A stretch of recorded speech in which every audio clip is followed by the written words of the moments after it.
The snow still covered parts of Toronto's sidewalks, despite the beginning of spring. The cold wind blowing between the tall buildings carried that familiar silence of very early mornings when only invisible workers were starting their day.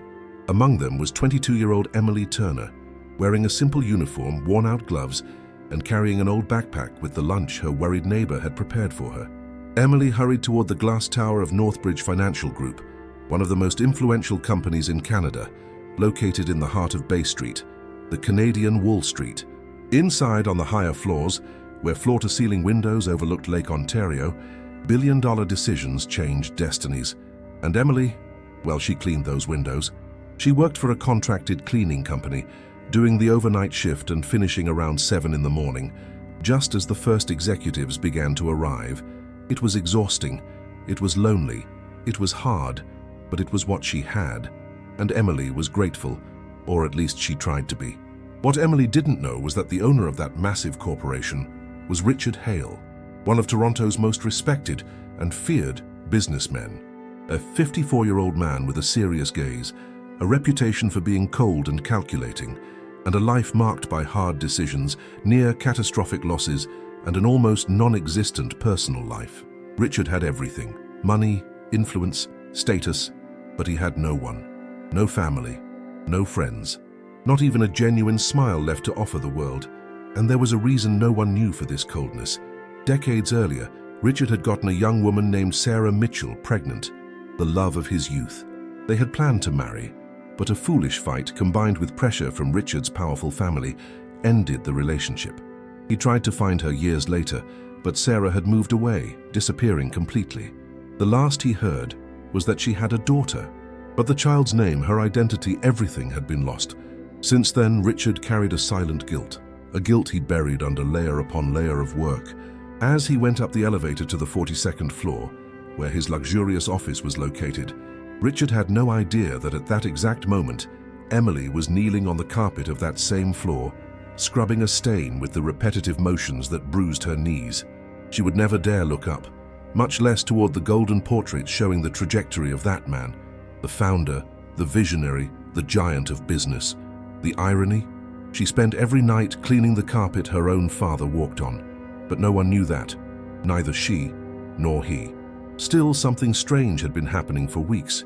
Every time Emily finished her shift and headed out, she ended up in the elevator with the same man.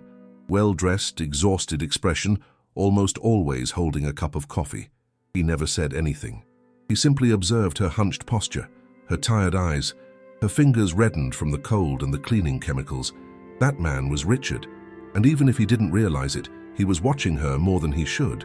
Not out of arrogance, but because of familiarity, as if something in that young face, in the way she lowered her eyes, in that quiet dignity, stirred a memory he couldn't identify. But that particular morning, something different was about to happen. Emily was cleaning a meeting table when she heard heavy footsteps approaching. One of the floor managers, an arrogant man named Mark Caldwell, entered the room with an irritated expression.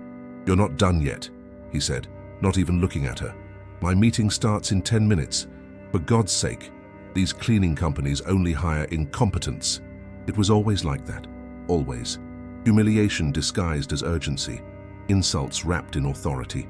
"Sorry, sir," she replied, lowering her head. "I just need to finish the glass and I'm done." "Get out of here before someone important sees this mess," he said, waving his hand as if shooing a stray dog. Emily hurried past him, carrying her supplies and trying to hide her trembling hands. In the hallway, the elevator doors opened. Richard stepped out. He saw only the final moment. Emily leaving the room with her eyes down, clearly shaken. Richard furrowed his eyebrows. He knew exactly what kind of man Mark was, a bootlicker to superiors and cruel to those beneath him. "Are you all right?"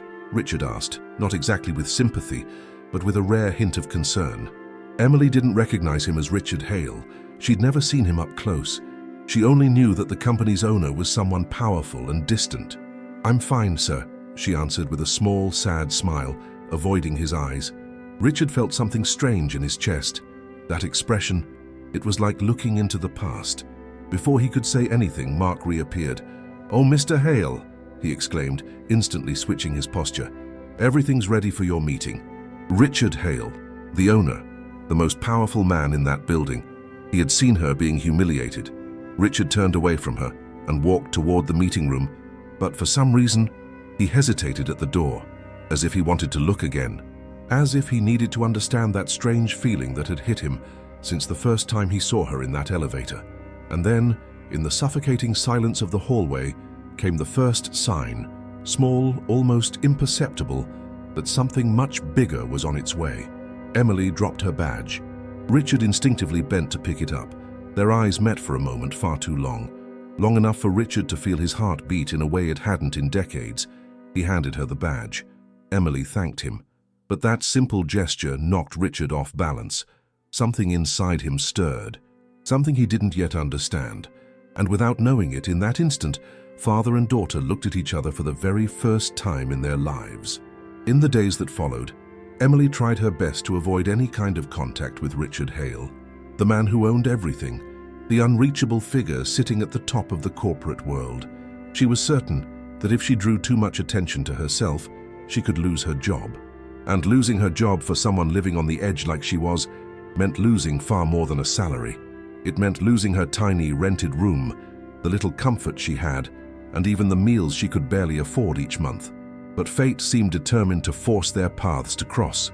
Every morning, just as Emily finished cleaning the upper floors and made her way down in the elevator, Richard would be on his way up. He worked absurdly early, as if nothing outside the company mattered, and unfortunately for her, he was always there, always. And each time they met, his eyes carried more questions than before. Richard tried to keep his usual cold composure, but it was clear that something about that young face unsettled him, not in a bad way, but in a deep, personal, inexplicable way. He didn't understand it, yet he couldn't simply ignore it. On Emily's side, there was a mix of fear and shame. Fear because the owner of the company was watching her. Shame because she was constantly humiliated by managers like Mark, and now she felt Richard might eventually see all of it. And that is exactly what began to happen. That week, Mark was especially irritable. Rumors of company-wide cuts were circulating, and he feared being replaced. When men like Mark feel threatened, they attack those below them. On Tuesday, Emily was on the 38th floor cleaning the floor when Mark walked into the room again. "You're still here?" he grumbled, running a hand over his face as if exhausted. "You cleaning staff don't understand the concept of speed, do you? I just need to finish this part. Do you understand what that means for me? Then stay out of my floor before I have to report something more serious about you." But as she turned to leave, she heard something that froze her spine. "People like you only manage to get jobs like this," Mark said with cruel disdain. "Cleaning the floors of people who actually matter." She didn't know that someone was walking down the hallway at that exact moment. Richard. He hadn't heard the beginning of the conversation, but the final line, he heard it like a punch, and something inside him cracked. Richard was not a man who showed emotions. He spent his entire life hardening his heart, putting work above anything else, learning to avoid vulnerability at all costs. But that scene, that young woman so exhausted, so small, being treated like garbage, it disturbed him. That night, Richard searched through his memories trying to understand why that girl got to him so deeply. Was it the shape of her eyes? That sad expression? The way she smiled without showing her teeth? Or maybe a deeper feeling he couldn't explain? His personal assistant, James Fuller, noticed his discomfort. "Everything all right, sir? You seem distracted. Did something happen at the company? Would you like me to find out who it is?" James asked. Richard opened his eyes and something tightened in his chest. "No, I don't want her thinking I'm monitoring her life. It's just injustice, nothing more." Emily, on the other hand, was living moments even more difficult. Working overnight was exhausting. Mark's attacks were constant, and if that wasn't enough, she had another concern: the health of her elderly neighbor, Margaret, who helped her with food and advice. The only maternal figure Emily had known since her mother died when she was 9.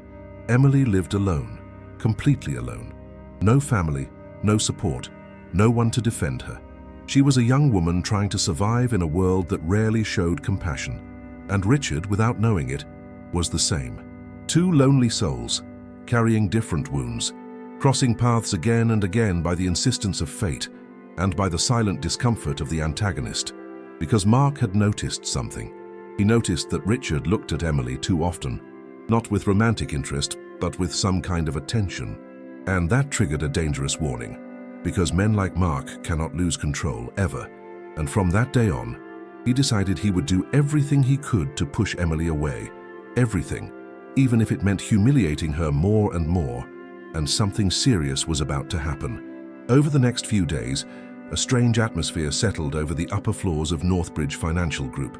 It wasn't anything spoken aloud, no explicit rumors, but certain looks, certain silences, revealed that something was off. Richard Hale, the coldest man in that glass tower, was paying far too much attention to something that should never have mattered, a cleaning worker, and people were starting to notice. Early Thursday morning, Emily was on the 42nd floor organizing cleaning supplies when she felt a sharp pain shoot through her wrist. She had overworked her hand over the past few days, carrying buckets and scrubbing heavy surfaces. Toronto's cold only made it worse, leaving her fingers stiff and sensitive. She braced her hand on the table, pressing her wrist with the other, closed her eyes, took a deep breath, tried to ignore the pain, but she couldn't stop the small sound that escaped, a barely audible whimper. Barely. Because Richard had arrived earlier than usual that day. "Are you all right?" he asked for the second time that week, with the same restrained, almost forced tone, but carrying something he himself couldn't understand. Emily quickly hid her hand behind her body. "I'm fine, sir. Thank you." "That's not necessary, sir. I just slept wrong." She tried hiding her hand again, but Richard stepped forward, not forcefully, not authoritarian, just steady. "Please," he said, "show me." Richard examined her wrist quickly, mine without touching, and saw the swelling, the redness, the early signs of inflammation. "This is bad," he murmured. Emily bit her lip. "I can work like this. It's happened before." "How long has this been happening?" "Because the supervisors usually say that if I can't handle it, there are plenty of others who want my job." "I promise. I just need to rest when I get home. I'll be fine." "I'll arrange medical attention." The same sensation he had felt when he learned Sarah was pregnant decades ago, and he couldn't do anything. The same urge to protect, but failing. And now that feeling had returned, like a ghost. "No one will know," Richard said firmly. "We'll consider it an observation from me, nothing else." Examining her hand? Helping her? That was dangerous, because Mark was exactly the kind of man who believed someone's worth depended on their salary, their clothes, their social class. And to him, Emily was nobody. Mark would lose power, lose complete control, and that's when something inside him changed. It wasn't jealousy, it wasn't envy, it was fear. Fear of losing his position, fear of Richard discovering how he treated people, fear that this girl could bring down the castle of lies he'd built. Mark narrowed his eyes, thinking, and a dark idea began to form. He needed to act, needed to humiliate her, needed to destroy her image before she became important. The next morning, Richard decided to quietly investigate the cleaning contractor. He didn't want to expose Emily, but he needed to know the conditions she was working under. He asked James for an informal report. When he opened the file, something caught his attention. Emily Turner, born August 12, 2003, Toronto, Ontario. Mother, Sarah Mitchell. Father, not listed. Richard felt his entire body freeze. The name, her mother's name, Sarah. For a few seconds he couldn't breathe. After decades searching for any trace, there it was. Raw, simple, undeniable. The world seemed to stop. "Mr. Hale?" James called, noticing the abrupt change in his expression. "Are you all right?" His heart pounded. Heavy, fast, painful. Emily Turner, daughter of Sarah Mitchell, born 9 months after the breakup. Father, not listed. He braced both hands on the glass. My God! And at that exact moment, the most powerful man in that building felt something he hadn't felt since he was young. Fear of discovering the truth. Richard spent the rest of that morning completely unable to focus on any meeting. His mind was stuck on a single truth he kept trying to deny. Emily might be his daughter, but he needed to be careful. Even after all these years, the name Sarah Mitchell still shook him, and he knew that dealing with this required precision and silence. Nothing could leak. Nothing could reach the wrong ears. Especially, it couldn't reach the ears of Mark Caldwell. While Richard tried to reorganize his thoughts, Emily faced yet another shift filled with humiliation. But that morning would be different. Very different. When she reached the 40th floor to clean one of the smaller rooms, She found something unusual. Mark was already there, alone, seated at the table with a sour expression. It was uncommon to see him so early, and the way he stared at her as she entered made her entire body tense. "Close the door," he said without raising his voice. Emily hesitated. "Sir, I'm just here to clean. I can come back later," he asked, giving a humorless smile. "Strange, because I heard you were chatting with Mr. Hale yesterday, during your shift. The busiest man in the company, who doesn't speak to directors unless necessary, suddenly became interested in you. Quite the coincidence, isn't it? It looks like you're trying to get attention, and the last thing I tolerate on this floor is someone wanting to stand out more than they should. Hale, warning for inappropriate conduct in the corporate environment. Please don't do this. I need this job." Later, when Richard arrived on the 42nd floor, he immediately noticed something was wrong. The cleaning wasn't done, the table still had marks, and the trash hadn't been emptied. This never happened. Ever. Richard called James. "Where's the cleaning team? This is usually done hours ago." "Hale, what a surprise. Is everything all right?" "She's been causing delays, distractions, talking during her shift. I maintain order the best I can." "I didn't do anything wrong, Mr. Hale." Until the truth hit him hard. Emily was being punished because he helped her, and that awakened something inside him, something paternal, something protective, something he thought had died long ago. He needed to act, but not yet, not without proof. As he analyzed everything, a thought struck him, one that felt inevitable. Things are changing, and far too fast. If someone were watching this story from the outside, they'd clearly see we're reaching a turning point. Back on the 40th floor, Emily was folding wet cloths, trying to hold back a cry that came silently, painfully. It was unfair, so unfair, but she didn't have the strength to confront Mark. Suddenly, the elevator opened. Richard walked in. They looked at each other. Emily discreetly wiped her face. Richard noticed, and for the first time his coldness simply broke. "What happened?" he asked. Emily tried to smile, that broken, trained smile she used to hide pain. "Nothing, sir. Just work problems. The same quiet pain Sarah used to carry." His heart stopped for a moment. He had no doubts anymore, no room left to deny it. Emily was his daughter, and for the first time in decades, Richard Hale felt fragile before a truth. Richard spent the rest of the morning unable to focus on anything. Every folder on his desk, every report that arrived, felt insignificant compared to the truth that was now painfully clear. Emily Turner was his daughter. After decades carrying guilt, remorse, and silence, the truth was suddenly in front of him, brutal, unexpected, and at the same time fragile. She didn't know anything, nothing, and that made everything even more devastating. Richard wanted to protect her. He wanted to get closer. He wanted to understand everything she had lived through without him. But there was an immediate, urgent, and very dangerous obstacle: Mark Caldwell. Mark, in turn, was in panic. He had seen that look in Richard's eyes, a look he had never seen directed at anyone from the cleaning staff, not even at directors. It was a look that said something very clear: she matters, that a nobody could end his entire career. So he decided to act first, act fast, act to survive. That afternoon, as Emily finished her shift and was getting ready to leave, she was called into the supervision room of the contracted cleaning company. "Emily Turner, have a seat," said the supervisor, Ronald Bishop, a heavy, tired man known for valuing deadlines and reports over people. Emily sat down, confused. Ronald opened a folder and placed several papers on the table. "We received a serious complaint against you." "That's a lie. I would never..." "This is serious, very serious. The company is considering immediate termination." He wasn't a cruel man, but he certainly wasn't someone willing to confront a powerful manager like Mark for a cleaning worker. "The decision will be finalized tomorrow," he said. "I advise you to go home and return early. If there's any update, you'll be informed." Her legs numb, her lungs tight, her world collapsing. In the hallway, she leaned against the wall, closed her eyes, and finally cried. Not the restrained tears she shed every day, but a broken, painful, desperate cry. While she cried alone on the other side of the building, Mark watched through the window with a small, satisfied smile. "Now, yes," he muttered to himself, "everything goes back to normal." She tried wiping her face, but she couldn't hide the despair. Richard noticed everything: her trembling hands, her red eyes, her shallow breathing. "Emily," he said, calling her by her name for the first time. "What happened?" "Nothing, sir." "Who accused you?" When the elevator reached the lobby, Emily stepped out on weak legs.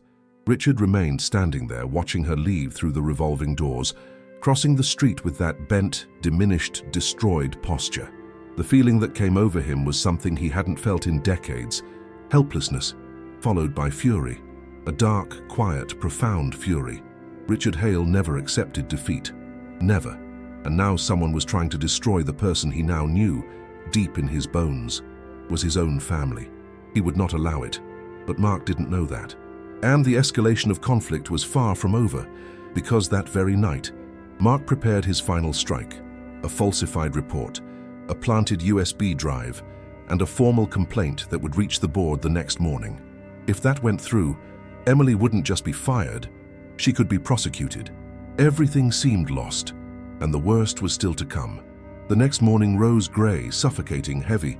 Toronto seemed wrapped in a sad mist, as if the air itself were warning that this would be a hard day for someone, and that someone was Emily. She arrived early at the building, wearing a clean uniform but carrying a heart completely stained with fear. She ran her hand along the elevator panel, feeling the cold metal, as if it could somehow give her strength. But the truth was that she was trembling. When she entered the supervision office, Ronald was already there, stiff posture, folders piled high. "Emily," he said bluntly, "we reviewed the complaint and we found the USB drive inside the locker where you keep your cleaning supplies. Someone put it there. Please, I would never. I'm innocent. I have no one. I need this job." Trying to hold on to a life slipping through her fingers. But then a cold voice echoed behind her. "I hope this teaches you not to stick your nose where it doesn't belong." Ran without dignity, without strength, without direction. She took the stairs. She didn't want to face the elevator or Richard or anyone. Out on the street, she walked without looking to either side, swallowed by Toronto's rushing crowd. No one noticed the girl crying. No one noticed she had just lost everything. And at that exact moment, on the 42nd floor, Richard was receiving the news. "Mr. Hale," James said, pale. "The employee Emily Turner, she's been terminated. There's a complaint against her." And for Mark, who still had no idea he had just dug his own grave, Richard didn't waste a second. He called James. "Bring me all camera footage from the last 72 hours. Everything, every hallway, every floor, every access log, now." The silence inside was dangerous. When the footage began arriving, he watched in absolute silence, and then he saw Mark entering the cleaning supply closet, Mark moving things around on the shelves, Mark placing something inside Emily's compartment, Mark leaving, looking around nervously. Richard paused the video. He inhaled so deeply it hurt. "It's him," he whispered. James, standing beside him, turned pale. "Sir, that's a setup. Cause of death, heart failure. Emily Turner, 9 years old. No registered relatives." Richard brought a hand to his mouth. Tears came without permission. Few, restrained, but enough to prove he was still human. He blamed himself for not being there, for not helping, for not finding Sarah, for letting his own daughter grow up alone. "James," he said, voice rough, "she is my daughter. Kensington Market, small apartment, no full heating. It's very modest, sir. I'm going there." Meanwhile, Emily was sitting on the curb in front of a small cafe, hugging her knees. Light snow fell slowly, clinging to her uniform. She couldn't go home. She couldn't stand up. She couldn't breathe. And that was how Richard found her. He stepped out of the car, walked toward her, and for the first time couldn't hide what he felt. "Emily," he said, kneeling beside her, "I know what happened, and I know you're innocent, and I'm going to prove it. Because you matter, Emily, more than you realize. Call Mark Caldwell to meeting room 1, Richard ordered, and call the entire board now. Before we begin," he said, "there's something I need to show." "I was just—" one of the directors asked, incredulous. Mark began to sweat. Richard delivered the final blow. "You're fired, effective immediately, and you will be criminally prosecuted." "You dug your own downfall," Richard said, "and I will not allow anyone else to suffer because of you." But it wasn't finished. He held the folder containing all of Emily's documents. "James," he said, "prepare the reinstatement process and full financial compensation. And one more thing," Richard added with the softest voice James had ever heard from him, "I want you to arrange a DNA test." During that time, Richard visited her several times. He helped repair parts of her small apartment, brought food, arranged medical care. talked at length about her mother, about her childhood, about her loneliness, and little by little, Emily began to trust him. Richard, in turn, felt his life changing. For the first time in 30 years, he arrived late at the office because he spent the mornings helping someone who truly mattered. He laughed more, spoke more, slept better. His heart, once frozen, was melting. They took the DNA test, and on the day the results came in, Emily waited for Richard at the cafe where they had first seen each other. He walked in, took a deep breath, and handed her the envelope. "Do you want to open it?" he asked. Emily held the paper between trembling fingers. You can open it. I'm scared. But I'm here now, and I will never leave you alone again." With the truth revealed, Richard brought Emily back to the company for the first time since her dismissal. Everyone looked. Everyone whispered. Everyone realized something huge was happening. Richard walked into the conference room with her by his side. "I want everyone to know," he said to the board, "that this is Emily Turner Hale, my daughter, and nothing that was done against her will go without reparation." Richard then announced major changes within the company: the creation of a department dedicated to protecting vulnerable employees, reinforced human supervision, an anonymous reporting channel, zero tolerance for abuse of power. "Emily will have a new position," Richard announced. "She will be a trainee administrative assistant with full salary and benefits. She was studying business administration, fully funded by her father. She lived in a comfortable apartment, and she had finally found something she never had before: family." Richard, once lonely, was now a different man, lighter, more cheerful, more human, because now he had someone to call his daughter. On a spring Sunday, the two of them walked together along the harbor front, looking out over the lake. Emily stopped and looked at him. "Dad, you saved my life." If this story touched your heart, leave a like, share it, and subscribe to the channel for more emotional stories like this one.